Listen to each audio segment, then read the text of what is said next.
At narito na naman ang mainit na balita mula sa mundo ng politika. Matinding usapin ngayon ng umuugong na balita tungkol sa umano'y pagtatangka ng ilang grupo na patalsikin si President Kuting ng Norte Jr. at palitan nito ni Pangalawang Pangulo Sara Duterte. Ano nga bang katotohanan sa likod ng isyung ito? Naglalabasan sa social media ang mga haka-haka tungkol sa posibleng pagpapatalsik kay President Marcos at ang pagkupo ni Vice Presidente Sara Duterte bilang bagong Pangulo. Ayon sa ilang ulat, may mga alyansang umano'y nabubuo sa likod ng mga pintuan upang maisakatuparan nito. Ngunit gihit ng palasyo walang basihan ang mga akusasyong ito at malinaw na bahagi lamang ito ng paninira sa administrasyon. Ayon sa mga political analysts, natural lamang ang ganitong mga chismis sa kalagitnaan ng termino ng isang pangulo, lalo na kung may tensyon sa pagitan ng mga pangunahing opisyal ng pamahalaan. Gayunpaman, wala pang matibay na ebidensya na magpapatunay sa anumang planong kudita o destabilization. Maging si VP Sara Duterte ay hindi pa nagbibigay ng anumang pahayag tungkol dito. Sa ngayon, nananatiling espekulasyon lamang ang mga usaping ito. Paalala ng mga eksperto maging mapanuri sa mga impormasyon at iwasan ang pagkakalat ng mga hindi beripikadong balita. At yan nga ang mga balita ng ating pagkakatutukan, at kung bago ka pa lamang sa aking channel ay huwag kakalimutang mag-like, share and subscribe para updated ka sa mga bagong balita dito sa Tatak Pinas.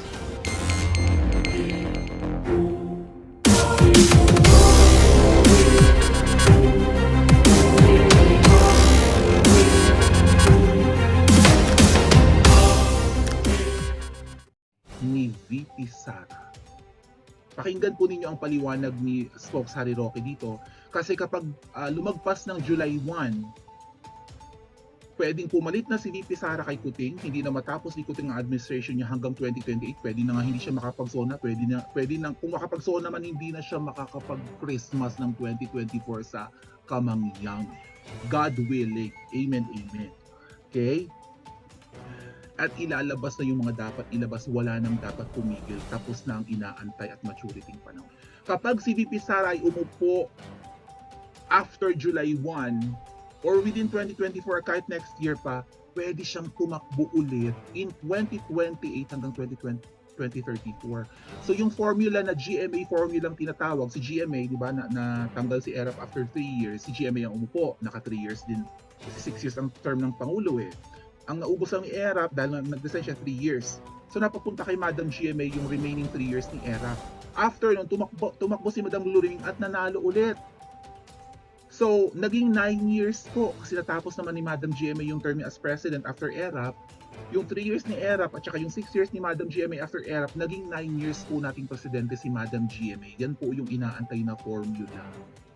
Para si VP Sara ay hindi lang maka 4 years or less than 4 years kapag naagaw niya or napunta sa kanya, not necessarily aagawin niya, but maibibigay sa kanya or mapapapunta sa kanya ang presidency, makakatakbo pa siya after 20. Yan ang pagkakaintindi ko. Let's listen to Spokes Harry Roque, mga ate at kuya. And kayo na po ang magsabi kung ito baga ay nalalapit na good news. Alright? Let's listen.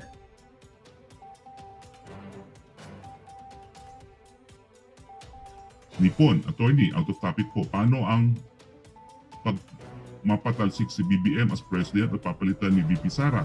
Ang tanong is, makakatakbo pa rin po ba si VP Sara for president sa 2028? Pwede po, kung hindi po siya maninilbihan bilang presidente ng 4 na taon or mahigit pa.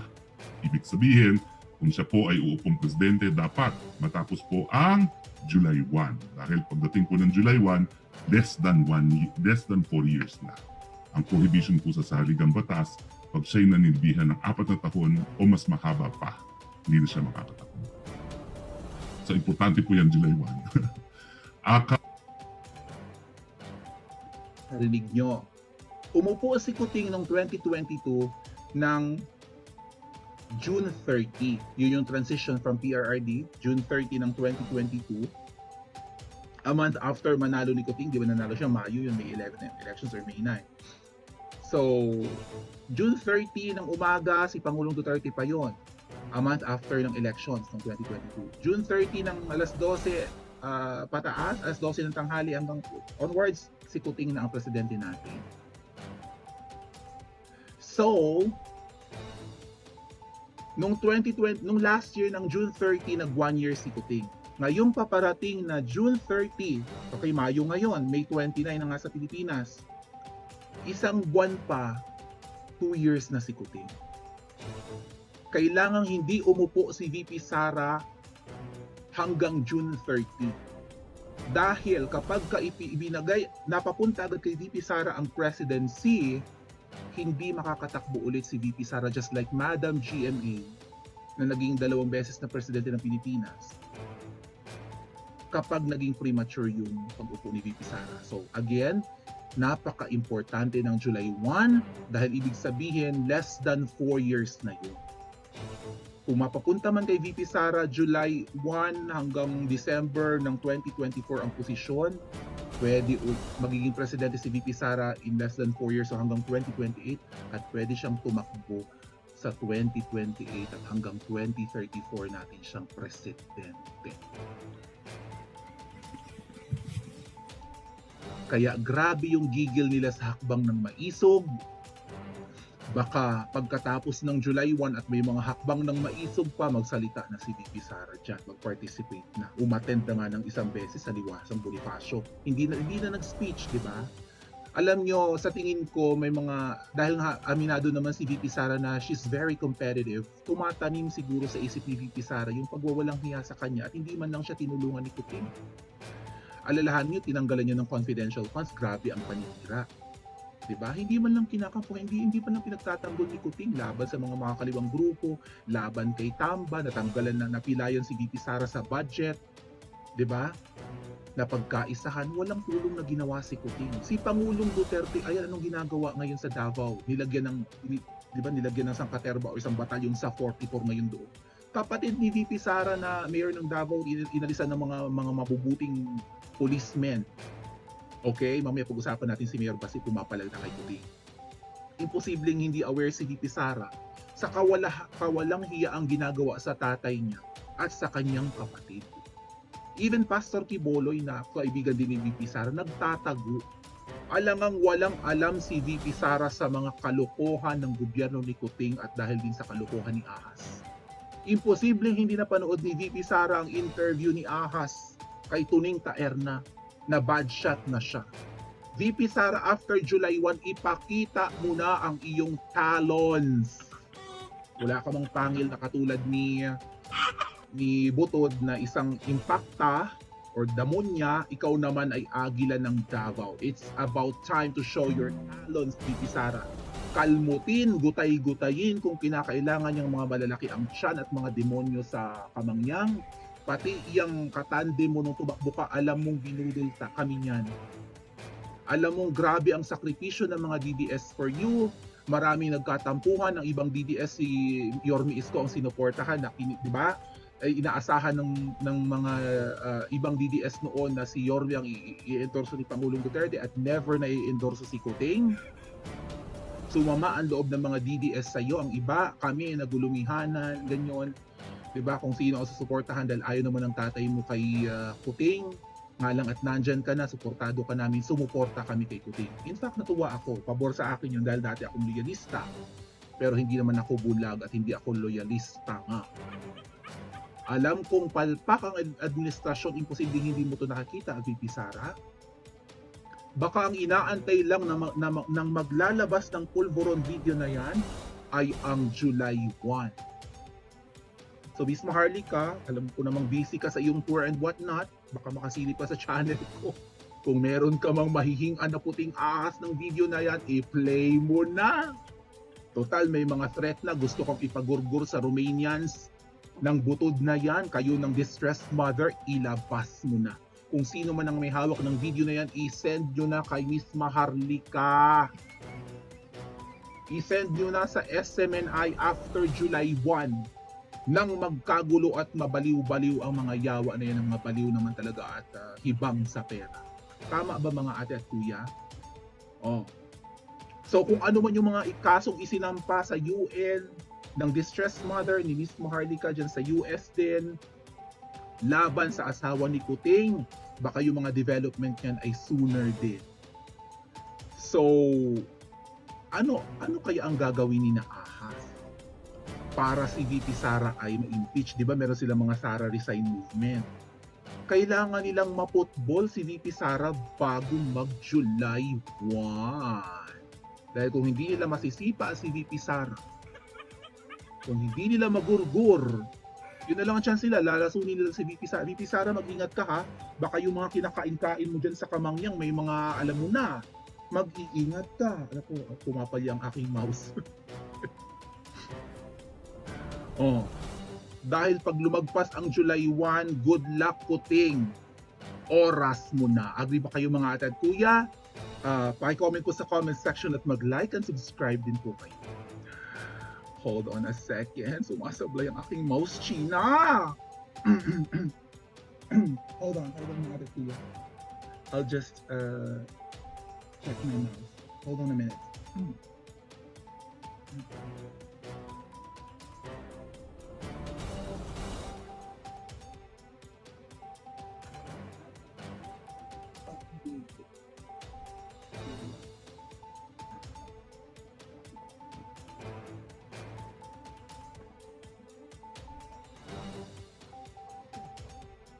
Pinuburger ang aking mouse. Sandali lang po. Pinuburger ni Smugs ang aking mouse. Hold on, tingnan ko lang kung Karen. Oh, ayaw mag-function eh, na sasabotahe ang live natin. Please, please, please, please, please, please. Holy camole. Is it okay? Apunyemas. Anyway, tiyagain ko ng mga kuya baka carry pa. One more, hold on. One more, let's try.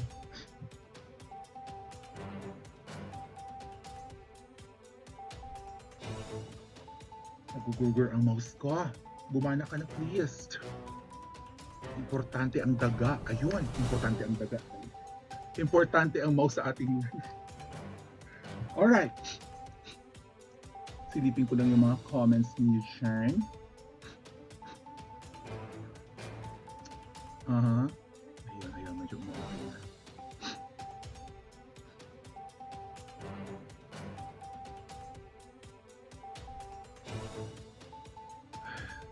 May bangaw mga ate at kuya. Basahin natin ang message ng bangaw. What? Alam mo, Mamerto Mike, sana kumita ka ngayong gabi, ha? Explain mo nga bakit sobrang maraming nana ang tek-tek ni Maharlika. Ibig mo ba sabihin na amoy mo? Nakita mo? Na-check mo? Nasundot mo? You know what? You're a shit. Ikaw ang shit. Mamerto Mike. Pero baka mas-like ako ng YouTube. Ikaw ang tae. Oh. Ikaw ay bangaw na nababalot ng tae, sipain kita. Sira na ang ulo mo. Okay? Isa kang loyalista nga. Nawala ang aking composure. Nasimpa ko lang yung langaw. Hi po, bata po ako, ganda niyo po, ang bait niyo pa po. Hindi nga. Huwag tayo mapanghusga, di naman ganun si VP. Dapat shutdown na tong mga ganitong vlogger. Sabi ni Joe, ay, may another bangaw. Anong masamang sinabi ko kay VP Sara? Congressman Charisse is Sandy. Ay, ganun ba? Ate Winnie, hello. From Chicago, Ate Nelia, hello. Nakapag-lunch na ba? Noor, hello.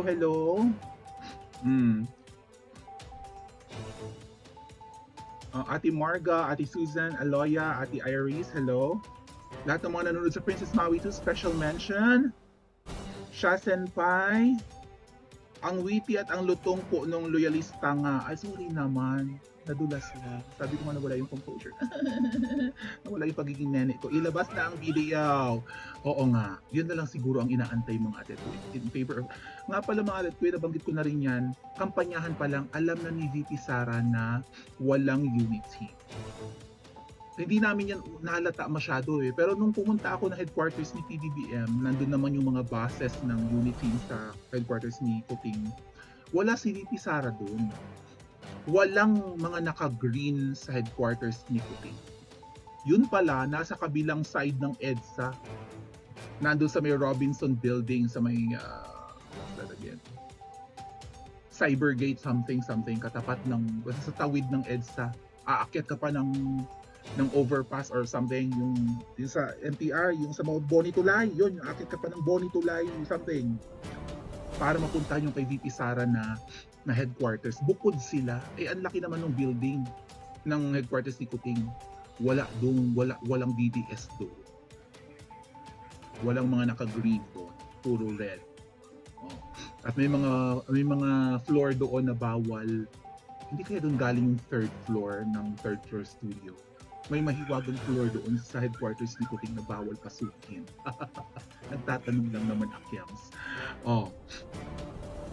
So, may nakapagbanggit din sa akin mga ate kuya na isang kaibigan ng staff ni VP Sara na there was a moment daw na grabe ang iyak ni VP Sara dahil sa galit at sama ng loob. Dahil nga sa kapalpakan ni Kuting at kawalanghiyaan. Alam ni VP Sara nabudol siya. Galing din ni VP Sara magdala. Hindi lang VP Sara, no? Sakyan mo lang yung mga vlog ni Senadora Heidi. Sige. Pero mag-ingat ka dyan, VP Sara. Alright? Okay lang yon, nandyan naman si Baste or si Pulong. How about if the President decide to declare martial law in late June? Kaya nga grabe yung nila, di ba? Yung mga pautot-utot nila na binobomba na inaangkin na ng China yung West Philippines, si atin daw yan. Maybe that's gonna be, naghahanap sila ng ground para makapag-declare ng martial law. Actually, parang martial law na sa Pilipinas, undeclared nga lang. Tingnan nyo kung paano nila pigilin ang hakbang ng maisog. That's curtailment of press freedom or, di ba, freedom of people to express themselves, freedom of speech. Nilalabag na ni Kuting ang batas at ng mga local government na sit sa kanya sa paglalagay ng mga dump truck dyan sa mga gaganapan ng hakbang ng maisog. That's a sign of undeclared martial law, mga tatuya. Pero kapag nag-declare, mukhang mapipilitan si Kuting. Abangan natin ang mga next move nila. Ang next chess move nila bago ang July 1. Exciting ang ganap-ganap. Makakapag-ready ang mga bangag, bakit ko daw in-announce? Well, sinabi naman ni Spokes Harry Roque. Aware sila dyan, imposible hindi aware si Butod dyan. Si Butod ay lawyer, naiintindihan niya ang batas. Kaya nga marami silang mga kinakasukasuhan, di ba? Dahil kaya nilang i-circumvent ang batas. Alam niya yan, alam nila na napaka-importante ng July 1 kay VP Sara. Or maybe sa mga kaalyado ni VP Sara. About time na mag-speak up, di ba? Lumabas sa lansangan after July 1. Yun na yan. Ay nga pala yung nabanggit ko kanina, ano po, yung sa Japan na may ihakbang ng maisog rally. Right? June 8 sa Saitama Hall. Ayan. Libre, walang entrance. Of course, wala naman talagang entrance. Ready na ba ang mga nasa Japan? Shout out! Umattend kayo, malayo ba ang Saitama? Saan banda yan? Join na sa gaganaping maisog rally. Ewan kung malagyan nila ng dump truck o mga kahit sumo wrestlers ang plaza. Saitama Hall. Kung kaya nilang gurgurin ang mga venue sa Pilipinas, abangan nila ang hakbang ng maisog. Just, kaya lang ang layo abroad na, wala nga akong budget pang attend dito sa hakbang ng maisog sa Pilipinas, abroad pa. Hindi binayayaan ng yaman ng inyong Principesa. Kung nagkataon lang, kahit yung hakbang ng maisog abroad, sasamahan ko yan pagkakataon na nating mag-live doon or i-cover yan. Anyway, ginagawa ko naman po ng paraan na ma-cover yung mga ganyan, yung mga hakbang ng maisog kung kaya ko. Nila-live din natin sa channel natin, di ba? Ilang beses na nakadalawa na yata hakbang ng maisog na nilive natin dito. Okay, let's proceed to the next vlog. Speaking of the Duterte siblings, sayang hindi ko na i-ready. Worried na worried po ang mga loyalist syunga. Worried na worried ang mga loyalista nga. Sa magkakapatid na Duterte. Kasi may isang gumawa ng meme, and I hope I could find it. Let me try. Hold on. Na sa 2028 daw, si VP Sara ang pwedeng presidente. Sa 2034, si Pulong. Sa 2040, si Baste, may ginawa silang meme na ganun eh. Hold on, hanapin ko ha. Worried na worried ang mga ang mga ensaymada shits, ang mga loyalista, ganyan. Oh, may mga sisira sila kay Pangulong Duterte, oh. Oy, talagang nakahalata ang kulay ng mga Nahahalata. Sana makita ko yung meme.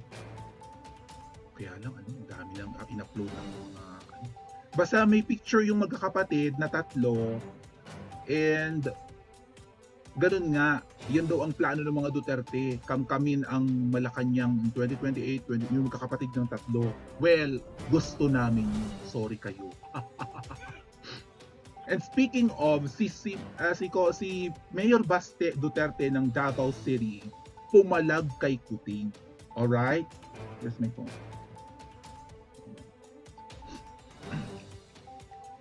Alam niyo, hindi ko inaasahan si Mayor Baste na magiging maisog talaga. Well, lagi siyang kasama, di ba, sa hakbang na maisog, natutuwa tayo. Na yung parang bad boy image, di ba? Parang hindi naman siya tutok sa politics kasi youngest, at least yung youngest sa mga anak ni Ma'am Elizabeth Zimmerman is Baste, di ba? Yung youngest kasi talaga na anak ni Pangulong Duterte ay, may nag-message.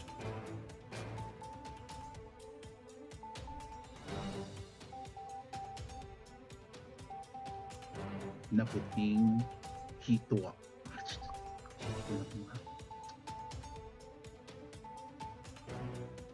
Ay! Okay, ensaymada vloggers ang kanyang anyway, ang kanyang tinutuko. So, di ba yung image kasi ni Mayor Baste ay parang wala, easy go lucky lang, di ba? Nagka-girlfriend pa ng artista, si Ellen Ardarna, yung na-vlog ko kanina. Parang lang siya, womanizer, or buhay binata. Di ba? Ganun yung image na nakikita natin kay Mayor Baste. Until, naging politician. And ngayon, na parang ginigipit si Mayor Baste,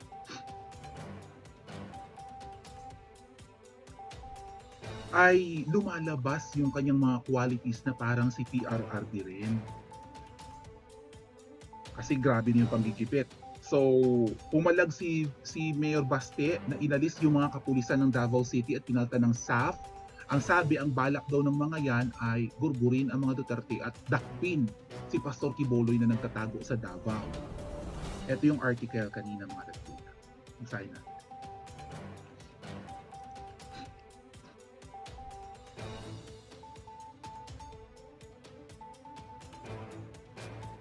Okay. Update kanina. Davao City Mayor Sebastian Duterte wants President Kuting and Department of Interior DILG Secretary Benher Abalos, yung purmang-purma nung na hostage si Laylay, pumunta sa kulungan ni Laylay sa Krami at kumusta po kayo mo? Talagang naka-body fit siya na desert, no? At nagpapapicture, nagpapapogi points doon. Sila din yung nagbida-bida sa biggest drug hole sa Alitagtag, hindi naman pala biggest, one of the biggest, pero wala tayong balita kung ilan talagang toneladang tiyabo ang nakuha. Wala tayong update. After magbida-bida ng Kuting at ni Abalos doon, ano na ang update? O kumusta Senator Bato, yung mag-aantay kami ng 2 buwan kasi naka-recess? 2 months na bakasyon na naman ng Senado. Abangan natin sa kailan ulit magre-resume ang Senate and even yung House of Representatives? Sa SONA. Kababakasyon lang, di ba? Ng Senado bago yung huling hearing nila, yung hearing ng PIDEA leaks. So, mga 22 po yun eh. Na 20, right? 20 ng May. So sa June 20 or June 22, 1 month. July 22, 2 months ng bakasyon, tapos ng bakasyon ng Senado and even lower house. So magre-resume sila ng kanilang session, yun din yung moment ng SONA ni Kuting. Okay? So, aabangan natin after ng SONA ni Kuting kung itutuloy pa ang PIDEA leaks investigation ni Senator Bato na malamya naman. Na wala namang kabangis-bangis sa pagtanong, sa pag-cross-examine sa mga resource person, si Sir Jonathan Morales lang ang kanilang ginisagisa ng bonggang-bongga at kinontempt pa, pinakulong pa. So nananawagan si Mayor Baste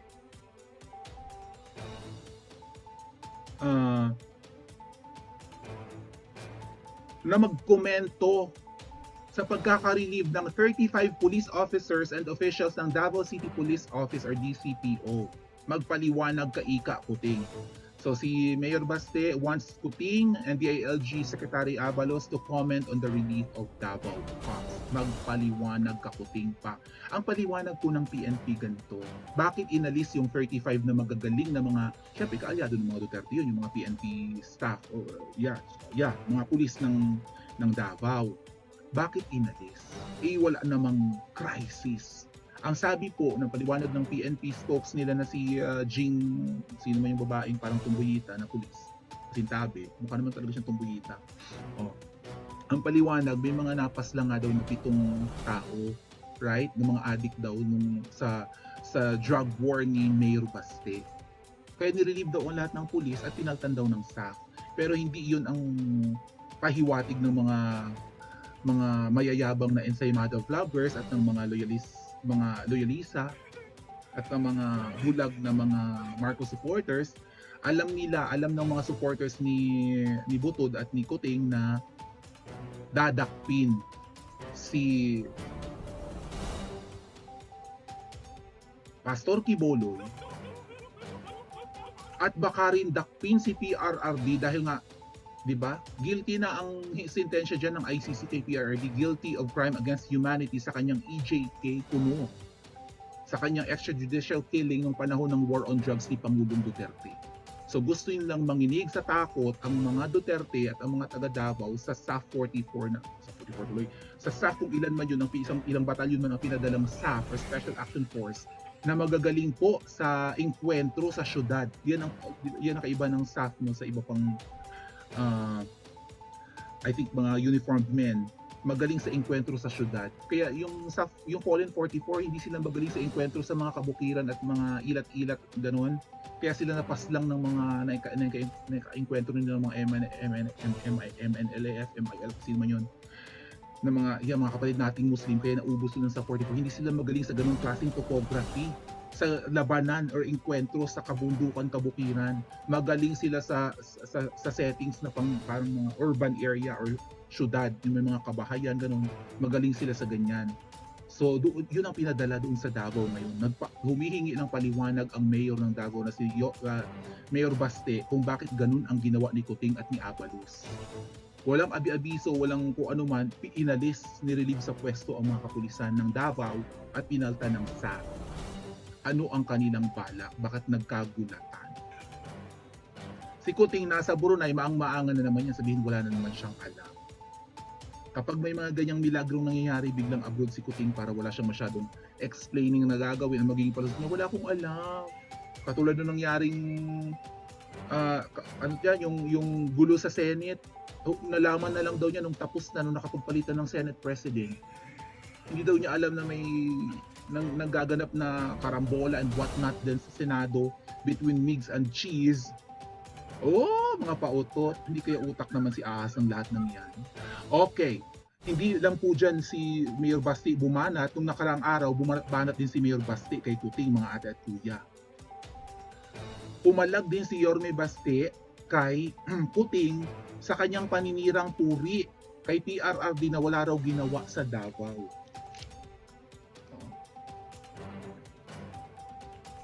The article. Ano, Kuting? Papalag ka ay Mayor Baste? Sige. Ito na yan. Actually, parang ang katapat ni Kuting si Mayor Baste. Kung hindi man si Kong Pulong. Kasi sukatin natin yung presidency ng tatay ni Kuting kay PRRD, pwede yun. Kumbaga ay anak laban sa anak. Si Kuting anak ng Marcos Sr., si Baste anak ni PRRD. So perfect yan, although napakabata ni Baste kumpara kay Kuting na nagbabata-bata at papakulay pa ng buhok. Pero dry naman na bilog na, parang namamaga si Kuting na dry na mahirap ipaliwanag kung anong ating species yan, namamaga pero dry. Parang bagay banggain si Mayor Basti at saka si Kuting. Sabi ni Mayor Basti sa article, kasi pumalag si si Mayor Basti sa ginawa sa Tacloban pala. Yung nilagyan ng mga, di ba, sinalansanan ng mga dump truck yung gitna ng Freedom Park na paggaganapan ng Maisog. Mabuti na lang bumagyo so hindi rin natuloy ang hakbang ng Maisog sa Tacloban. Yung nangyari daw na pagsalansa ng mga sasakyan na iyan sa Tacloban para mapigilan yung Maisog rally nitong mga nakaraang araw, nangyari na rin daw yan sa Dumaguete, Negros Oriental, correct? A similar case happened here in Tacloban. Nilagyan nila ng mga heavy equipment yung park kung saan kami supposedly magpe-prayer rally. So peaceful ang rally ng hakbang ng Maisog. It is not because meron kaming gustong pabagsakin kaya daw nagrarally, sabi ni Mayor Basti. All we ask is hear us out and they don't even allow that. Pakinggan mo kami. Hindi kami nandito para humawak ng armas at, di ba, eventually sumugod sa Malacanang para palayasin ka. Nandito kami para pakinggan mo. Kaya kami nagsasalita sa mga Freedom Park, pinutol na nga yung communication between the Malacanang and PRRD. For sure, alam ni PRRD ang phone number sa Malacanang. Kuting, pwede namang mabigay si Kuting ng kanyang phone number or maybe ng kanyang kung sino mang executive secretary niya, si Dark Choco, para matawagan ni PRRD kung ano, teka muna, ba't ganito ang, di ba? May hihingi ka bang advice? Malamya yung war on drugs mo eh. Wala ka namang war on drug campaign against illegal drugs ka lang. Wala ka na yan. Lumalala na naman Kuting ang droga sa Pilipinas. Dumadami na naman ang addict. Tamo, bulto-bultong siya buong nahuhuli ninyo. So, kailangan mo ba ng tulong? Dapat may direct communication si PRRD sa Kamangyang. Tapos na yung courtesy or, di ba, tawag dyan, silent protocol and whatnot. Tapos na yung taon na nagpaubaya si PRRD. Sabi natin yung first year ni Kuting or sabi natin itong 2 years na huwag siyang makialam kung paano mumuno si Kuting dahil tapos naman ang panahon niya. Huwag na siyang makisawsaw, huwag na siyang umeksena. Kaya lang within 2 years, balik tayo sa dati, mas malala pa ang mahal ng bilihin, balik droga. Nasayang ang sinimulan ni PRRD at yung ginawa ni PRRD within 6 years na paglaban sa droga. Kasi itong Kuting mukhang wala naman talagang malinaw na plataforma para matapos ang pagbaha ng droga sa Pilipinas. Baha na naman ang droga. Andain na naman at pinupiyakan ang mukha. Diba? So ang gusto lang naman ng mga Maisog rally at ng mga spokesperson dyan or mga guest speaker, pakinggan mo kami Kuting kung ano ang aming hinanaing. Ayaw namin ng cha-cha. Ayaw namin wala kaming tiwala sa magbabago ng konstitusyon kahit sabihin nyo pa ang babaguhin yung economic provisions lang, gusto nyo i-open yung ating ekonomiya sa mga investors, yada-yada. Pero malinaw po minsan nadudulas ang inyong mga kaalyado kasi Kuting na balak nyo talagang i-extend ang term mo. Or maybe gusto ng pinsan mong si Tamban na maging Prime Minister ng Pilipinas kasi hindi siya mananalo kay VP Sara kung sakali mang tumakbo siya in 2028. Huwag niyong pakialaman at babuyin ang konstitusyon, mapahaba lang ang iyong, Diyos ko po, 2 years, wala ka pa nga 2 years sa posisyon, gusto mo nang pahabain ang term mo, Kuting. Wala kang iniintindi, ang daming problema na Pilipinas, ang mahal ng bilihin, balik ang krimen. Ha? Konti ang trabaho, tumataas bilihin, wala namang tumataas ng sweldo. Polluted ang Pilipinas. Malala ang corruption. Yung panalo sa loto, katakataka, wala kang ginagawa. Uunahin mo yung mga cha-cha-cha-cha na yan, yung mga PIPI People's Initiative na yan, na yung People's Initiative pala ay Politicians Initiative, papirma sila ng papirma ng mga tao. Yung pala hindi naman gusto ng tao na baguhin ang konstitusyon, meron lang may mga nanunuhol sa mga tao para, di ba, mga akap, miyembro ng akap, bibigyan ng ayuda, yung pala yung pirma doon pag tumanggap ng ayuda, yun na pala yung gagamitin sa PI. Sasabihin, inisyatibo ng mga tao to, gusto ng mga tao baguhin ang konstitusyon, yung pala binubudo nyo ang mga tao, papipirmahin nyo nang wala namang kamuwang-muwang, akala nila tatanggap lang ng ayuda, yung pala yun na yun. Gagamitin ang pirma para baguhin ang konstitusyon, ang saligang batas. Binababoy nyo ang saligang batas at yan ang ayaw mangyayari Pangulong Duterte. At kung ano-ano pang sinabi ni Mayor Basti dito, hindi ka raw maintindihan why you have to make up stories, yung manuro ka lang na wala yung nagawa, it is unbecoming of a president. Yung sinabi mo lang daw Kuting na walang nagawa ang tatay niya ay parang hindi pang presidente itong mga pinagdadadahak. Uy, anong aasahan mo, Yorme Baste? Si Kuting ay si Kanjer Khalid la ang inabot. Hindi naman wala namang diploma yan ng kolehiyo. Iba ang kakayahan yan, iba ang discipline yan. Hindi pa bugbugan yung second year college level. Pag third year yun na, yung bugbugan na, yung mga major subjects mo malala na doon. Right? Yung mga, hanggang fourth year, yun na yung bugbugan, yun na yung seryosohan. Kung ikukumpara nyo yun sa old curriculum mga atat kuya na, di ba, ang tawag ngayon sa first year high school ay grade 7, di ba? Grade 10 naman yung fourth year. Nung wala pang senior high, ikumpara nyo po ang nakatungtong ng second year high school sa nakapagtapos ng fourth year.